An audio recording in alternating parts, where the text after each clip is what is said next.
अस्सलाम वालेकुम, मैं हूं लतीफ़ रहमानी और आज हम देखेंगे जी पेपर पीपीएससी साइकोलॉजी का जो 2020 में हुआ था, यानी कि जो रिसेंटली पेपर हुआ था उसको देखेंगे और उसके पेपर के हम पेपर का पोस्टमार्टम करेंगे पूरी तरह से। इट मीन्स कि हम हर क्वेश्चन को देखेंगे, उसका कॉन्सेप्ट देखेंगे, एक्सप्लेनेशन देखेंगे, इसके साथ साथ उसमें जो ऑप्शन दिए गए होंगे उनको भी एक्सप्लेन करेंगे। ये पेपर के 4 या 5 पार्ट करेंगे। पहले पार्ट में मैंने 20 क्वेश्चंस लिए हैं क्योंकि 20 क्वेश्चन से ही काफ़ी लंबी वीडियो बन जानी है, तो इसलिए मैंने कहा इसके पार्ट्स बना देते हैं क्योंकि एक्सप्लेनेशन भी करनी है तो वो एक बहुत बड़ी वीडियो अच्छी नहीं लगेगी, तो मैंने डिफरेंट पार्ट्स बना दिए इसके। तो अगर आप बाकी पार्ट्स भी देखना चाहते हैं और कब अपलोड होंगे आपको, अगर आप चाहते हैं कि आपको पता चल जाए तो इस चैनल को सब्सक्राइब कर लें और बेल आइकन को भी प्रेस कर लें क्योंकि ये पेपर बड़े ही अच्छी तरीके से हम इसको समझेंगे। तो चलें जी, स्टार्ट करते हैं। फर्स्ट क्वेश्चन है, the term psychology is derived from language. जो साइकोलॉजी का वर्ड है किस लैंग्वेज से लिया गया है? ये ग्रीक लैंग्वेज से लिया गया है, याद रखिएगा। ये बाज़ दफ़ा लैंग्वेज भी पूछ लेता है तो बंदा कंफ्यूज हो जाता है, तो इसलिए जो भी आप साइकोलॉजी के अंदर इंपॉर्टेंट टर्म पढ़ें उसका ये भी देख लें कि वो नाम कहाँ से लिया गया है। ठीक है जी, जैसे यहाँ पर उन्होंने बोला ग्रीक वर्ड है, ये एक साइकोलॉजी को लिया गया है। ठीक है जी, उसके बाद नेक्स्ट क्वेश्चन है हमारे पास, the concept of archetype is given by. जो आर्कीटाइप का कॉन्सेप्ट था वो किसने दिया था? Swiss psychiatrist Carl Jung, Alfred Adler, Aaron T Beck, Sigmund Freud. इन चारों में से किसने दिया था? वो दिया था जी हमारे पास जो साइकाइट्रिस्ट हैं कार्ल यंग, इन्होंने दिया था। तो अब इन चारों हम साइकोलॉजिस्ट को देखते हैं कि ये कौन है और इन्होंने क्या क्या कर रखा है, उसमें भी आपको मज़ीद क्लियर हो जाएगा। पहले हमारे पास है जी कार्ल यंग है। He developed the concept of extraverted and introverted. Extroverted का कॉन्सेप्ट भी इन्होंने दिया, इंट्रोवर्टेड का कॉन्सेप्ट भी इन्होंने दिया है, याद रखिएगा। ये पर्सनैलिटी की थ्योरी बेसिकली इन्होंने दी थी। उसके बाद आर्कीटाइप्स भी इन्होंने ही दिया है एंड द कलेक्टिव अनकॉन्शियस का कॉन्सेप्ट भी इन्होंने ही दिया है। ये अभी चूंकि एमसीक्यूज कर रहे हैं तो मैंने उस हवाले से आपको बता दिया कि ये इनके कॉन्सेप्ट हैं 4-5। जब हम इनकी थ्योरी करेंगे, क्योंकि अगर हमने थ्योरीज भी करनी है जब हम स्कूल ऑफ थॉट्स करेंगे, तो फिर आपको ये भी हम डिटेल में करा देंगे ये जो थ्योरी है। तो अगर आप चाहते हैं कि आपको थ्योरीज भी अच्छे तरीके से हो जाएं और बड़े अच्छे तरीके से करेंगे और ये भी इस तरीके से करेंगे कि ये हमेशा के लिए आपके जहन में बैठ जाएं, यानी कि इस तरह की हम टेक्निक्स को अप्लाई करेंगे। तो अगर आप चाहते हैं कि थ्योरीज का नोटिफिकेशन भी आपको मिलता रहे तो चैनल को सब्सक्राइब करके बेल आइकन को प्रेस कर दें, आपको मिलती जाएंगी सारी चीज़ें। उसके बाद है जी हमारे पास Adler, school of thought individual psychology. इनका जो स्कूल ऑफ थॉट था इंडिविजुअल साइकोलॉजी था, याद रखिएगा। He is also remembered for his concept of inferiority. Inferiority का कॉन्सेप्ट भी इनका था, इन्फीरियोरिटी कॉम्प्लेक्स, इन्फीरियोरिटी फीलिंग। उसके बाद सुपीरियोरिटी, ये भी कॉन्सेप्ट इनका है। पावर का कॉन्सेप्ट भी इनका है। उसके बाद साथ साथ कंपनसेशन का कॉन्सेप्ट भी इन्हीं का था। बर्थ ऑर्डर भी इन्हीं का कॉन्सेप्ट था। आगे जाके इसमें क्वेश्चन आएगा कि बर्थ ऑर्डर किसने दिया था। ये जो 2020 में पेपर हुआ है, 20 में हुआ है, इसमें एडलर के बारे में 2 क्वेश्चन पूछे गए हैं, याद रखिएगा। 2 क्वेश्चन पूछे गए हैं। जिसने एडलर को पढ़ा था 2 क्वेश्चन उसके सही थे। तो एडलर को जिसने पढ़ा था उसका 2020 में 2 क्वेश्चन थे, वो आगे जाके हम पढ़ेंगे भी। तो ये एक इंपॉर्टेंट इसकी थ्योरी है। तो ये वाले इसके कॉन्सेप्ट कुछ दिए थे, ये भी थ्योरी हम डिटेल में करेंगे तो आपको सारी चीज़ें क्लियर करवा देंगे इंशाल्लाह। उसके बाद है जी एरन टी बेक, ये भी इंपॉर्टेंट है बहुत हमारे साइकोलॉजी के अंदर। ये देखते हैं कैसे बेक डेवलप्ड कॉग्निटिव थेरेपी। इनको कॉग्निटिव थेरेपी का फादर बोला जाता है, एरन टी बेक को, याद रखिएगा। इन्होंने ही डेवलप की थी। इन द अर्ली 1960s में किया था as a psychiatrist at university of Pennsylvania. Psychiatrist थे पेंसिल्वेनिया यूनिवर्सिटी में, फादर ऑफ कॉग्निटिव थेरेपी। ठीक है जी, फादर बोला जाता है। Beck depression inventory with 21 questions in 1961। जो बेक डिप्रेशन इन्वेंट्री है जो बहुत फेमस है, जिसमें 21 क्वेश्चंस हैं, 1961 में इन्होंने ही डेवलप की थी। इसलिए इन्होंने अपने नाम पे इसका नाम रखा हुआ बैक डिप्रेशन इन्वेंट्री, क्योंकि इनका अपना नाम भी एरन टी बैक है। ये 1961 में इन्होंने डेवलप की थी, याद रखिएगा। ही टर्न्ड 100 ऑन जुलाई 18 2021। 2021 में 18 जुलाई को ये 100 साल के हो गए हैं। And died later in the year on November 1। और 2021 में ही नवंबर की 1 तारीख को, यानी कि नवंबर 1 को इनकी डेथ हुई है। रिसेंटली इनकी डेथ हुई है, तो ये पूछा जा सकता है आपसे, याद रखिएगा। इन ही स्लीप, सोते हुए ही इनकी डेथ हो गई थी, अपने घर में सो रहे थे फिलाडेल्फिया में। ठीक है जी, तो ये भी इम्पॉर्टेंट है क्योंकि ये रिसेंटली वाक़या हुआ है साइकोलॉजी के अंदर, तो इसको भी जहन में रखिएगा। 18 जुलाई 2021 को 100 साल के हुए हैं। और ये भी पूछा जा सकता है कितने साल की उम्र में इनकी डेथ, कितने साल की एज में इनकी डेथ हुई है और कब हुई है, नवंबर 1 2021 में। ठीक है जी, उसके बाद सिगमंड फ्राइड है हमारे पास। फाउंडर ऑफ साइकोएनालिसिस बहुत इंपॉर्टेंट है, ये भी स्कूल ऑफ थॉट, इसको भी पढ़ेंगे हम साइकोएनालिसिस। उसके बाद transference, free association and dream interpretation और ऑडिपस कम्प्लेक्स, ये सारी इन्हीं की टर्म्स हैं। ये ट्रांसफेरेंस, फ्री एसोसिएशन और ड्रीम इंटरप्रिटेशन ये इनके थेरेपी के तरीके थे। ऑडिपस कम्प्लेक्स एक कॉम्प्लेक्स इन्होंने दिया था, ये भी हम पढ़ेंगे जब इनकी थ्योरी को देखेंगे। तो हमारा जो आंसर था इस क्वेश्चन का वो था जी जो हमारा ऑप्शन नंबर ए है, ऑप्शन ए है ये वाला, कार्ल जॉ वाला, ठीक है जी। तो ये भी देख लीजिएगा। आगे बढ़ते हैं, क्वेश्चन नंबर 3 हमारे पास, who has given the concept of striving for superiority. देखिए मैंने आपको बताया था ना, ये सुपीरियरिटी और इन्फीरियरिटी वाला कॉन्सेप्ट इन्होंने दिया है, तो ये आ गया क्वेश्चन, तो एडलर ने ही दिया है, याद रखिएगा, ठीक है जी। उसके बाद who has constructed 16 FP। 16 FP जो एक स्केल है पर्सनैलिटी को देखने वाला, पर्सनैलिटी को मेजर करने वाला, ये किसने दिया था? रेमंड कैटल, कोस्टा मैक्री, हॉथवे, उसके बाद एरन टी बैक। तो ये इसका भी ऑप्शन ए है, रेमंड कैटल ने दिया था, ठीक है जी। अब इनके बारे में भी देख लेते हैं जो हमारे पास है, ये पर्सनैलिटी का जो स्केल ये इन्होंने दिया था, इसको रट्टा लगाएं ज़रा। अब देख लेते हैं जी, थॉमस हॉब्स कौन है? पॉलिटिकल फिलोसफर थे ये थॉमस हॉब्स, ये हमारे ऊपर वाले ऑप्शन में से है, पॉलिटिकल फिलोसफर थे। उसके बाद gave social construct theory, social construct theory इन्होंने दी थी थॉमस हॉब्स ने, याद रखिएगा। Carl Roger, founder of humanistic psychology, Carl Roger founder हैं ह्यूमनिस्टिक साइकोलॉजी के, ठीक है जी। ये एक स्कूल ऑफ थॉट है, इसको भी पढ़ेंगे। He developed the person centre therapy, person centre therapy also known as a client centre therapy. इन्होंने person centre therapy, client centre therapy, ये दोनों का एक ही नाम है, ये डेवलप की थी इन्होंने therapy. And develop the concept of unconditional positive regard, ये भी बहुत अहम है इनकी। जब भी अनकंडीशनल पॉजिटिव रिगार्ड की बात आएगी तो कार्ल रोजर की बात आएगी, इस जहन में बिठा लें। उसके बाद सेल्फ एक्चुअलाइजेशन, चूंकि हम ह्यूमनिस्टिक साइकोलॉजी में सेल्फ एक्चुअलाइजेशन को डिस्कस किया है तो ये भी इनका ही कॉन्सेप्ट है इनका। और दूसरा जो है हमारे पास अब्राहम मैस्लो, इन दोनों ने सेल्फ एक्चुअलाइजेशन पे बात की थी। आइडियल सेल्फ इनका कॉन्सेप्ट है, रियल सेल्फ इन्हीं का कॉन्सेप्ट है, सेल्फ इमेज भी इन्हीं का ही टर्म है, कांग्रुएंस और अनकांग्रुएंस भी इन्हीं का ही कॉन्सेप्ट है। तो अभी इनको डिटेल में नहीं देखेंगे, सिर्फ ये जहन में बिठा लें कि ये वाली टर्म्स इनकी हैं, तो जब हम थ्योरीज करेंगे तो इनको डिटेल में देखेंगे। उसके बाद रेमंड कैटल, इनको देखते हैं। Psychologist Raymond cattle is best known for his 16 factor personality model, personality का मॉडल 16 फैक्टर था। Developing the concept of fluid intelligence, यहाँ पर थोड़ा सा मुझे लगता है डिस्टर्ब करेगा, अच्छा जी। Developing the concept of fluid versus crystallise intelligence, fluid intelligence और क्रिस्टलाइज इंटेलिजेंस भी इन्हीं का कॉन्सेप्ट है, इन्हीं की टर्म्स है, याद रखिएगा। Working with factor and multivariate analysis, factor and multivariate analysis या फैक्टर एनालिसिस भी इन्हीं का कॉन्सेप्ट है, किनका? रेमंड कैटल का, ठीक है, याद रखिएगा इसको। 16 factor, crystallize intelligence, fluid intelligence, factor analysis इन्हीं के कॉन्सेप्ट हैं। फ्लूइड इंटेलिजेंस क्या होता है ये भी साथ ही देख लेते हैं हम। Is the ability to think abstractly, reason quickly and problem solve independent of any previously acquired knowledge. ये वो वाली इंटेलिजेंस होती है, अचानक आपके सामने कोई प्रॉब्लम आई है, आपने अपनी जहानत से, अपने IQ को इस्तेमाल करते हुए, अपने उसको कहते हैं ना कि जो अपनी आपकी कॉमन सेंस है उसको इस्तेमाल करते हो अगर आप किसी प्रॉब्लम का सोल्यूशन निकाल लेते हैं तो ये फ्लूइड इंटेलिजेंस होती है, ठीक है जी, याद रखिएगा। यानी कि इसमें आपका पहले वाला जो नॉलेज वगैरह होता है वो काम नहीं आ रहा होता, अचानक आपके सामने कोई नई चीज़ आ जाए, नया मसला आ जाए जो आपने पहले कभी नहीं देखा, तो इट मीन्स आप प्रीवियसली जो नॉलेज है वो यूज़ नहीं कर सकते, तो आप फिर अपनी जहानत को इस्तेमाल करते हो, अपनी कॉमन सेंस को इस्तेमाल करते हुए हल करते हो उसको प्रॉब्लम को, तो वो फ्लूइड इंटेलिजेंस होगी।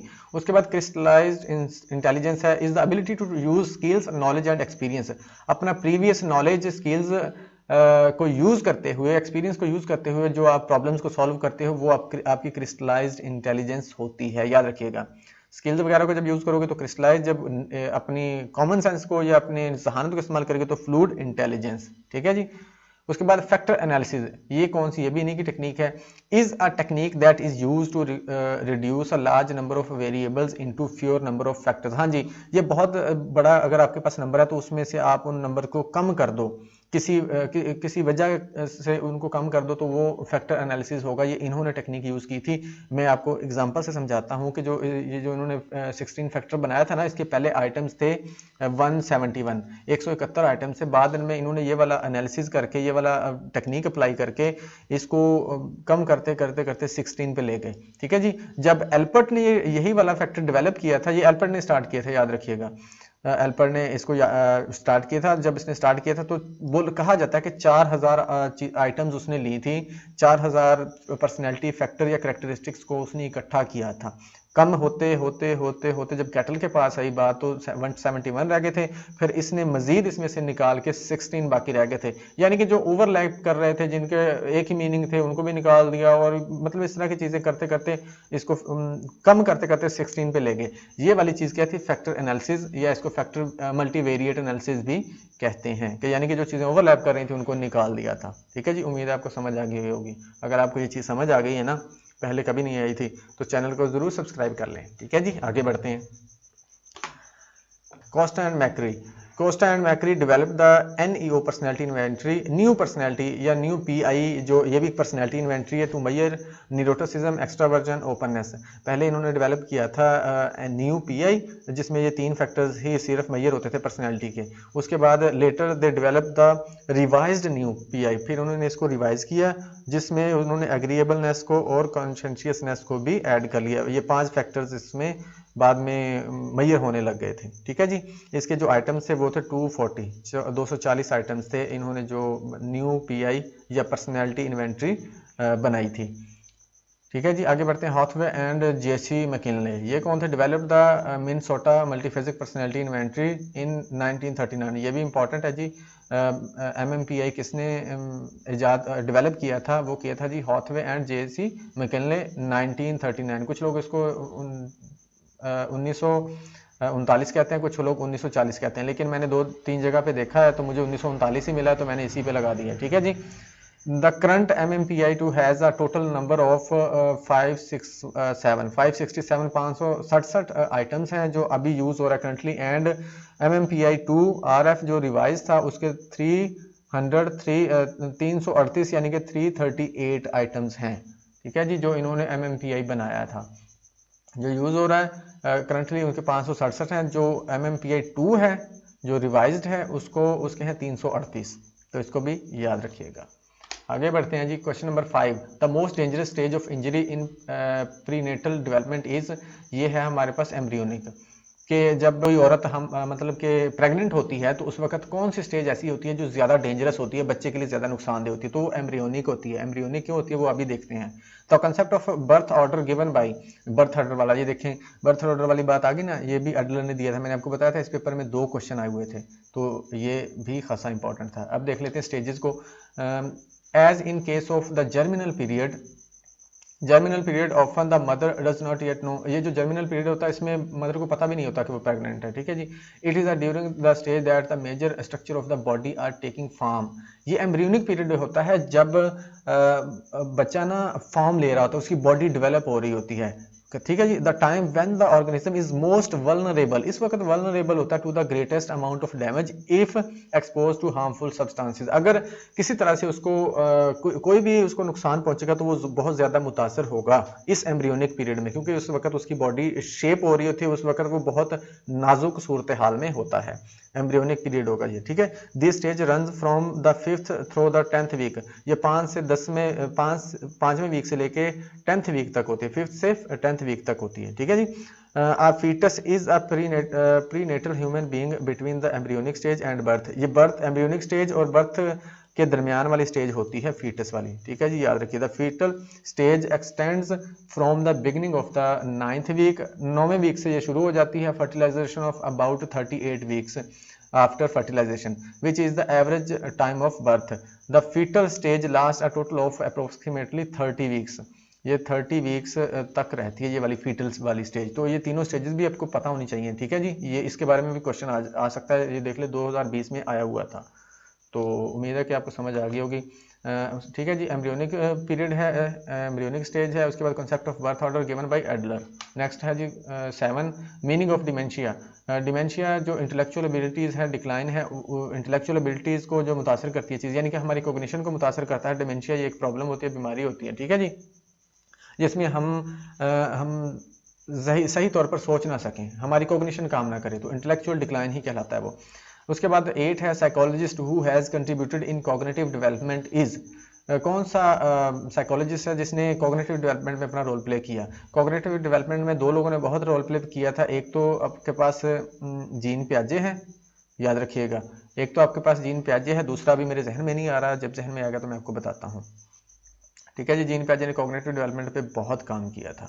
एक है जीन पियाजे, दूसरा हमारे पास विगोस्की, हाँ जी याद आ गया, विगोस्की और जीन पियाजे ने कॉग्निशन पर काम किया, कॉग्निटिव डेवलपमेंट पर काम किया था। आगे बढ़ते हैं, इनको देख लेते हैं। एरिक्सन ने क्या किया है? Stage theory of psychosocial development. Erik Erikson ने साइकोसोशल डेवलपमेंट की थ्योरी दी थी, इसने 8 स्टेजेस दी थी इसमें, ठीक है जी, मुख्तलिफ पीरियड्स के हिसाब से। An ego psychologist who studied with Anna Freud, इन्होंने एना फ्रायड के साथ भी स्टडी किया है, याद रखिएगा। Erikson expanded psychoanalytic theory by exploring development throughout life including events of childhood, adulthood and old age. इन्होंने क्या बताया था? इन्होंने बच्चे के बचपन से लेके बूढ़े होने तक की स्टेजेस दी हैं, जबकि जो हमारा सिगमंड फ्रायड है उसने सिर्फ 12 साल तक की दी हैं, ठीक है जी। इसने बूढ़े होने तक की स्टेजेस दी हैं और इसने बताया कि हर स्टेज में क्या क्या कुछ होता है, एरिक्सन ने, याद रखिएगा। इनको भी जब हम डिटेल में पढ़ेंगे, बल्कि इनकी वीडियोस बनी पड़ी हैं मेरे चैनल पर, आप जो प्लेलिस्ट वाला सेक्शन है उसमें जाके देख सकते हैं, एरिक एरिक्सन वहाँ पर लिखा होगा। B.F. Skinner was an American psychologist best known for his influence on behaviorism. Behaviorism के हवाले से इनको बहुत जाना जाता है, लर्निंग के हवाले से इनको बहुत जाना जाता है B.F. Skinner को, ठीक है जी। Skinner referred to his own philosophy as radical behaviorism. इनकी जो concept है उसको radical behaviorism भी बोला जाता है, and suggested that the concept of free will was simply an illusion. ये भी बहुत important इनकी बात है जो ये करते हैं कि जो फ्री विल है ना वो एक इल्यूजन है। हमें लगता है कि हम फ्री हैं कुछ भी करने के लिए, लेकिन वो बेसिकली हम फ्री नहीं होते। कहते हैं कि जो भी इंसान कर रहा होता है वो किसी ना किसी लर्निंग की वजह से या किसी ना किसी रीज़न की वजह से कर रहा होता है, ठीक है जी। इन्होंने फ्री विल को बोला कि वो एक इल्यूजन है। हमें लगता है कि वो हम फ्री हैं, ऐसा बिल्कुल नहीं है कि हम फ्री नहीं होते कुछ भी करने के लिए। He instead believe was the direct result of conditioning. इसने बोला कि जो कुछ भी हम कर रहे होते हैं वो कंडीशनिंग की वजह से कर रहे होते हैं, यानी कि हमने पहले से सीखा होता है वो कर रहे होते हैं। उसके बाद कोहलबर्ग ने मॉरल डेवलपमेंट थ्योरी दी थी, ये भी बहुत इंपॉर्टेंट थ्योरी है। इसमें देखा जाता है कि मॉरल डेवलपमेंट किस तरह से बच्चे की होती है, किस तरह से वो अखलाकियात के दायरे में रहते हुए कामों को करता है, ठीक है जी। इसमें इसने कॉन्सेप्ट दिया था डिलेमा। हाइंस डिलेमा एक बहुत ही ज़बरदस्त इसकी एग्जाम्पल है, जिसमें ये होता है कि डिलेमा क्या होता है, इसमें दो ऑप्शन होते हैं आपके पास, आपने दोनों में से एक चूज करना होता है। अब वो आपकी मोरालिटी पे डिपेंड करता है कि आप कौन सा ऑप्शन चूज करेंगे, ठीक है जी। तो हाइंस डिलेमा आप गूगल पे जाके पढ़ सकते हैं, बहुत ही इंटरेस्टिंग ये एग्जांपल है। नेक्स्ट है जी जीन पियाजे ने मैंने आपको बताया था कॉग्निटिव डेवलपमेंट की स्टेजेस दी हैं, कॉग्निशन पे बहुत काम किया, ये स्टेजेस इसने दी थी 1936 में। जीन पियाजे की भी वीडियोस मेरे चैनल पे बनी पड़ी हैं, इसी पे आप प्लेलिस्ट में जाएंगे तो वहाँ जीन पियाजे लिखा है, बहुत ही अच्छे तरीके से मैंने बताया हुआ है। सेंसरी मोटर स्टेज है 0 से 2 साल, प्री ऑपरेशनल है 2 से 7, कंक्रीट ऑपरेशनल है 7 से 11 और फार्मल ऑपरेशन है 12 से अबव। ये इन्होंने स्टेजेस दी थी। आगे बढ़ते हैं जी। It is not including in depth perception, इनमें से कौन सी जो टर्म ऐसी है जो डेप्थ परसेप्शन में इंक्लूड नहीं है, तो वो ऑप्शन हमारा ए है, ठीक है जी। क्लैरिटी डेप्थ परसेप्शन में इंक्लूडेड नहीं होती, ठीक है जी। ये जस्ट ऐसे है कि आपके पास आपके सामने कोई चीज़ क्लियर है तो आपको नजर आएगी, अदरवाइज नहीं आएगी, तो इसमें वो कोई डेप्थ वाली चीज़ नहीं है। वो आपको मैं बताता हूँ डेप्थ परसेप्शन होता क्या है इसके बाद, ठीक है जी। अब इसको 10th को देख लेते हैं। The part of I which convert stimulus into electrical stimulus is, वो पार्ट जो आंख का वो हिस्सा जो कन्वर्ट करता है स्टिमुलस को into electrical stimulus, electrical impulse या स्टिमुलस में कौन सा हिस्सा इसको कन्वर्ट करता है, तो वो रेटिना होगा हमारा, याद रखिएगा। ये भी हम इसको भी देखते हैं। अच्छा जी, डेप्थ परसेप्शन क्या होता है? Allows us to perceive the world around us in 3 dimension and to gauge the distance of objects from ourselves and from other objects. ये हमें डेप्थ परसेप्शन क्या बताता है? ये हमें डायमेंशन हम देख सकते हैं कि चीज़ों को देख सकते हैं, जज कर सकते हैं कि कहाँ पड़ी, कैसी पड़ी, उनका डिज़ाइन क्या है, साइज़ क्या है, फासला क्या है, ये वाली चीज़ें हमें डायमेंशन, मतलब कि डेप्थ परसेप्शन में हर तरह से हम चीज़ को जज कर सकते हैं, ठीक है जी। ये डेप्थ परसेप्शन होगी। मोनोक्यूलर एंड बिनोक्यूलर क्यूज कौन से होते हैं, ये भी इसमें बहुत इंपॉर्टेंट है, ये आपको पता होनी चाहिए। Monocular cues provide depth information when viewing a scene with one eye, जब हम एक आंख से देख रहे होते हैं तो वहाँ पर ये मोनोक्यूलर क्यूज होते हैं, ये हमें चीज़ की डेप्थ परसेप्शन बता रहे होते हैं, चीज़ को गहराई में दिखा रहे होते हैं, साइज वगैरह, डायमेंशन वगैरह, हर चीज़, फासला वगैरह ये बता रहे होते हैं मोनोक्यूलर क्यूज, जब हम एक आंख को यूज़ कर रहे होते हैं। जबकि बिनोक्यूलर ये होता है जब हम दोनों आंखों को यूज़ कर रहे होते हैं उस वक्त जो हमें क्यूज़ प्रोवाइड कर रहे होते हैं इन्फॉर्मेशन अबाउट चीज़ें, अबाउट थिंग्स, चीज़ें नहीं, अबाउट थिंग्स, तो उसको बिनोकुलर क्यूज़ बोलेंगे। एक आंख को यूज़ करेंगे तो मोनोकुलर, दोनों को करेंगे तो बिनोकुलर। ठीक है जी, इसको याद रखिएगा। क्लैरिटी क्या होता है? द स्टेट और quality of being clear or transparent to the eye. वो कहता है कि अगर चीज़ कोई भी है वो क्लियर है, ट्रांसपेरेंट है, तो उसको क्लैरिटी बोलते हैं। ये डेप्थ परसेप्शन में इसमें कोई काम नहीं आता। ये आगे वाली आप टर्म्स पढ़ेंगे तो आपको मजीद बेहतर समझ आ जाएगा। उसके बाद ये रेटिनल डिस्पैरिटी, हमारे पास ये टर्म्स हैं, बाकी तीन इनको भी देख लेते हैं। Retinal disparity, it involves the use of both eyes and refers to the difference between the view that each eye receives of a given object or scene. इस रेटिनल डिस्पैरिटी ये होता है कि आप दोनों आंखों से चीज को देखते हैं, और ये जो रेटिनल डिस्पैरिटी होता है ना, ये हमें क्या बताता है? And refers to the difference between the view that each eye receives of a given object of the scene. ये उस डिफरेंस के बारे में हमें बताती है जो हर आंख ने अलग अलग चीज को देखा होता है। ठीक है जी, उसको रेटिनल डिस्पैरिटी, डिस्पैरिटी का मतलब भी डिफरेंस होता है, यानी कि दोनों चीजें, दोनों आंखें इंफॉर्मेशन ले रही होती है ना, तो अगर उनमें कोई डिफरेंस हो तो ये उसमें ये रेटिनल डिस्पैरिटी वाला जो फैक्टर होता है वो इन्वॉल्व होता है। आगे आ जाते हैं जी, linear perspective. It is a monocular cue that allow us to perceive the depth and distance of an object। ये monocular cue होता है जो क्या करता है, हमें अलाउ करता है कि हम देख सकें डेप्थ और डिस्टेंस ऑफ एन ऑब्जेक्ट। ठीक है जी। लीनियर परसेप्शन क्या होता है, पर्सपेक्टिव क्या होता है? मोनोक्यूलर क्यू होता है जो हमें डेप्थ और डिस्टेंस बता रहा होता है किसी भी चीज का। उसके बाद convergence, when looking at a close up object your eyes angle inward towards each other. जब हम किसी बहुत ही क्लोज चीज को देख रहे होते हैं तो हमारी आंखें अंदर को टर्न कर जाती हैं, तो वो एक एंगल बनाती है। मैं आपको दिखाता हूँ, नीचे आ जाएं। अगर कोई चीज दूर पड़ी है तो आपका एंगल यहाँ पे जाके बनेगा, आपका फोकस यहाँ पे जाके बनेगा। लेकिन अगर कोई करीब पड़ी है तो हमारी आंखें अंदर को इनवर्डली वो टर्न हो जाएंगी और एंगल वो करीब बनाएंगे, यानी कि जहां पर चीज पड़ी होगी वहां पर फोकस बन जाएगा। अब देखिए, जो चीज करीब पड़ी है, आंखों का थोड़ा सा टर्न हो गया अंदर को, तो वो एंगल यहाँ पर, फोकस यहाँ पर बन गया। जो चीज दूर होगी उसका फोकस उसी हिसाब से दूर बनेगा जाके। ठीक है जी, ये है कन्वर्जेंस बेसिकली। उम्मीद है आपको समझ आ गया होगा। अब आगे चलते हैं, इसको मजीद दोबारा से पढ़ लीजिएगा, आपको मजीद समझ आ जाएगा। उसके बाद हम आंख को देख लेते हैं। यहाँ पर कुछ चीज़ें बताई गई थी, प्यूपल, रेटिना वगैरह, इसको भी आपको पता होना चाहिए। जैसे अभी उन्होंने पूछ लिया, आईलिड होते हैं ये ऊपर वाला ढक्कने जो होते हैं। ठीक है जी। उसके बाद प्यूपल जो होता है, ये दरमियान वाला जो हमारा लेंस होता है ना, ये जो सेंटर में ब्लैक होल सा लग रहा होता है, ये हमारा प्यूपल होता है। उसके बाद आ जाते हैं हमारे पास आइरस, जो ये जो प्यूपल है इसके जो आसपास का इलाका होता है वो क्या होता है? आइरिस होता है। आइरिस के दरमियान में प्यूपल होता है, इसको इस तरह समझ लें, आइरिस के दरमियान में प्यूपल होता है। और ये जो व्हाइट कलर का पार्ट होता है आंख का, ये सिक्लेरा होता है। इसको क्या बोलते हैं? सिक्लेरा। तो इसको इस तरह से याद रख लें, आपको ये मतलब के पूछा जा सकता है। अब उन्होंने बोला था रेटिना। अच्छा, यहाँ से जब लाइट, जब भी कोई मतलब क्यूज इंटर होंगे ना, यहाँ से इंफॉर्मेशन इंटर होगी तो वो यहाँ पर रेटिना पर जाके फोकस होती है। ठीक है, रेटिना को मिलती है। रेटिना क्या करता है? रेटिना उसकी फिर इलेक्ट्रिकल इंपल्स बना के तो ब्रेन को भेज देता है। ठीक है जी, ये रेटिना का काम होता है कि वो इलेक्ट्रिकल इंपल्स बना के उसको ब्रेन को भेज दे। तो इसको बात को ध्यान में रखिएगा। आगे बढ़ते हैं जी। तो जी अब हम देखते हैं question number 11। Norman concept of social facilitation is given by Norman Triplett, Max Ringelmann, Auguste Comte और कार्ल मैक्स। तो वो कहते हैं कि जो कॉन्सेप्ट ऑफ सोशल फैसिलिटेशन है ये किसने दिया था? ये दिया था नॉर्मन ट्रिपलेट ने। सोशल फैसिलिटेशन का जो कॉन्सेप्ट है नॉर्मन ट्रिपलेट ने दिया था, याद रखिएगा। इसको भी हम देख लेते हैं। नॉर्मन ट्रिपलेट कौन थे? Social facilitation refers to the finding that people sometimes show an increased level of effort as a result of real, imagined and implied presence of others.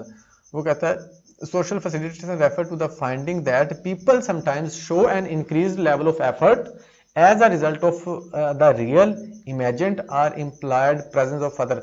जब दूसरे मौजूद होते हैं तो इंसान की जो एफर्ट है वो बढ़ जाती है, इंसान की जो वो कहते हैं ना सलाहियत है वो बढ़ जाती है दूसरों की मौजूदगी में। ठीक है जी, यानी कि उसको हेल्प मिल रही होती है। The concept was first identified Norman Triplett in 1898 में दिया था इसने, when he notice that cyclist performance was facilitated. जो साइक्लिस्ट की परफॉर्मेंस बढ़ गई थी when training as a group, जब वो एज अ ग्रुप के तौर पर वो ट्रेनिंग कर रहे थे, एज अ ग्रुप ट्रेनिंग कर रहे थे तो उनकी परफॉर्मेंस बढ़ गई थी। ठीक है जी, यानी कि दूसरों की मौजूदगी में आपकी परफॉर्मेंस अच्छी हो जाना, ये क्या कहलाएगा? Social facilitation. 1898 में दिया था। Max Ringelmann the Ringelmann effect theory, इन्होंने रिंगलमैन इफेक्ट थ्योरी दी थी कि ये क्या थी, is the tendency for individual members of a group to become increasingly less productive as the size of their group is increases. ये जो Ringelmann effect theory थी, इसमें क्या होता था कि इसमें क्या होता है कि एक शख्स की परफॉर्मेंस कम हो जाती है जब वो थोड़ा सा लेस इंटरेस्टेड हो जाता है चीज़ों को लेके, लेस प्रोडक्टिव हो जाता है जब उसके ग्रुप में कुछ और लोग ऐड हो जाते हैं। यानी कि जब जैसे ग्रुप मेंबर्स की तादाद बढ़ती है तो वो थोड़ा सा डल हो जाता है। ठीक है, इसकी बेहतरीन एग्जांपल ये हो सकता है कि अगर रस्साकशी का मुकाबला हो रहा है तो वहां पर अगर लोग ज्यादा होंगे तो सारे लोग अपनी पूरी एफर्ट नहीं दे रहे होंगे, वो ये समझ रहे होते हैं या वो ये कह रहे होते हैं कि वो दूसरे लोग कर लेंगे। ठीक है जी, ये वाली थी Ringelmann effect theory. Auguste Comte क्या है, French philosopher known as the founder of the sociology and positivism. Auguste Comte क्या है, सोशियोलॉजी के इनको फाउंडर या फादर बोला जाता है, उसके सोशियोलॉजी के और पॉजिटिविज्म के, याद रखिएगा ये भी क्वेश्चन पूछा जा सकता है। Comte gave the science of sociology its name and established the new subject in a systematic fashion। इन्होंने इसका नाम दिया सोशियोलॉजी का और एक नए सब्जेक्ट का इजाफा किया था। Karl Marx theory of consciousness, Karl Marx ने थ्योरी ऑफ कॉन्शियसनेस दिया था। Karl Marx laid that foundation for a concrete psychological theory of consciousness.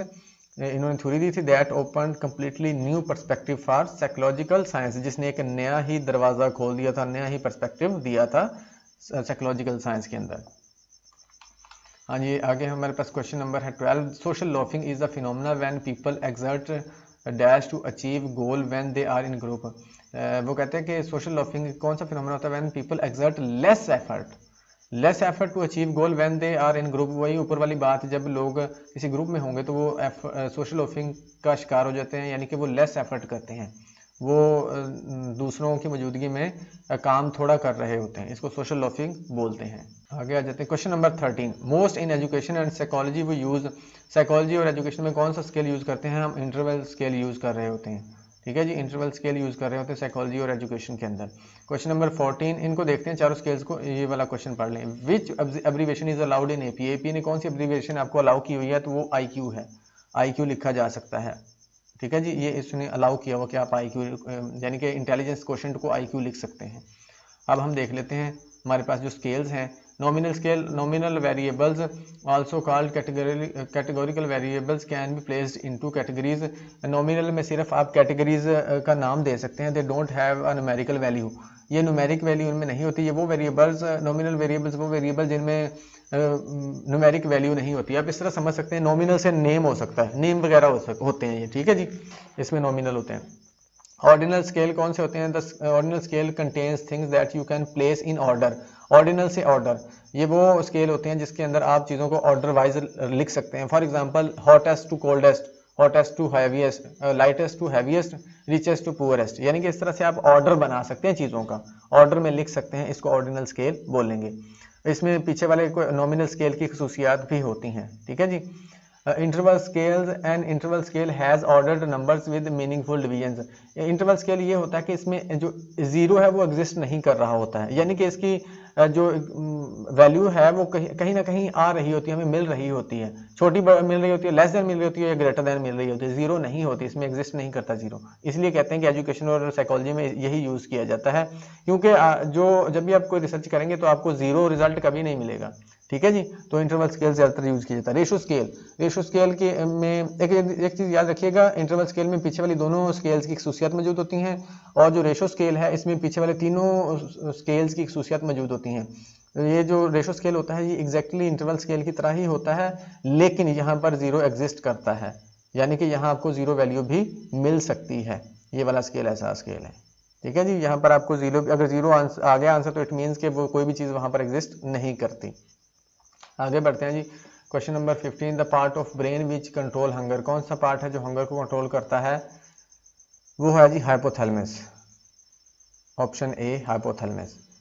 इनको भी पढ़ते हैं, पहले 16 को देख लेते हैं। Eating and sleeping control by, जो ईटिंग एंड स्लीपिंग है ये कौन कंट्रोल करता है, ये भी हाइपोथैलेमस ही करता है। हंगर आ गया तो यानी कि ईटिंग भी वही कंट्रोल करेगा। इनको पढ़ लेते हैं। हाइपोथैलेमस ये रिलीजिंग हार्मोन रिलीज करता है, मेंटेन डेली फिजियोलॉजिकल साइकिल्स को कंट्रोल करता है, कंट्रोलिंग एपिटाइट भूख को कंट्रोल करता है, मैनेजिंग सेक्सुअल बिहेवियर, ठीक है जी। Regulating emotional response, regulating body temperature, ये देख लें आप। उसके थायलमस क्या करता है, ग्रीक वर्ड है, इसका मतलब चैम्बर होता है। Is centrally located between the cerebral cortex and midbrain and is known for its role in relaying sensory and motor signals. ये सेंसरी और मोटर सिग्नल को ट्रांसफर करता है आगे टू द सेरिब्रल कॉर्टेक्स को। And regulation of sleep, sleep के लिए भी रिस्पॉन्सिबल होता है, कॉन्शियसनेस यानी कि जागने के लिए भी होता है ये, एंड अलर्टनेस, और ये हमें अलर्ट भी करता है थैलेमस। ये इसके कुछ फंक्शंस हैं। उसके बाद पॉन्स है। पॉन्स क्या करते हैं, रिलेज इन्फॉर्मेशन, ये इन्फॉर्मेशन आगे पहुंचाते हैं अबाउट मोटर फंक्शन, कि हरकत कैसे करनी है, मूवमेंट कैसे करनी है, सेंसेशन के बारे में। उसके बाद आई मूवमेंट, ठीक है जी, हेयरिंग और टेस्ट वगैरह को ये कंट्रोल करता है। Medulla control autonomic activities, autonomic activities यानी कि ऑटोमेटिक जो एक्टिविटीज हो रही होती है उनको, सच एज हार्ट बीट और रेस्पिरेशन, ठीक है जी, या ब्रीदिंग, इन चीज़ों को कंट्रोल कर रहा है। मेडुला क्या करता है, ऑटोमेटिक एक्टिविटीज़ को कंट्रोल करता है, जैसे कि हार्ट बीट, रेस्पिरेशन यानी कि ब्रीदिंग वगैरह हो गया। आगे बढ़ते हैं जी 17, the medication of ADHD। ADHD के लिए कौन सी मेडिसिन यूज होती है, तो ये रेटालिन है, ठीक है जी। तो इसको मिथाइलफिनोडेट भी कहते हैं, फेनिडेट, मिथाइल फेनिडेट भी कहते हैं ये वाली, इसको नाम खुद ही पढ़ लीजिएगा। 18 है हमारे पास, इन APA after how many author use at all. APA के मुताबिक आप कितने ऑथर्स के बाद एट ऑल यूज कर सकते हैं, तो वो 3 या 3 से ज्यादा होगा। 2 के लिए तो होगा, 2 होंगे तो वो लिख देंगे, अदरवाइज 3 या 3 से ज्यादा होंगे तो एट ऑल लिख सकते हैं हम, याद रखिएगा। आगे बढ़ते हैं, who introduce polygraph test in forensic psychology. Forensic psychology के अंदर पॉलीग्राफ टेस्ट किसने इंट्रोड्यूस कराया था, तो इसको भी देख लेते हैं हम। हाँ जी, अल्फ्रेड बिने। यहाँ पर चूंकि, चलो ये भी क्वेश्चन पढ़ लेते हैं। Eye witness testimony in forensic psychology introduced by, eye witness किसने कराया था ये भी देख लेते हैं। और ये हमारा हु इंट्रोड्यूस पॉलीग्राफ टेस्ट, ये किसने कराया था ये भी देख लेते हैं। वैसे इनका ये वाला है हमारे पास answer, Larson, John Augustus Larson, और इनका होगा विलियम स्टर्न। इसमें थोड़ा सा कंफ्यूजन, अभी देख लेते हैं।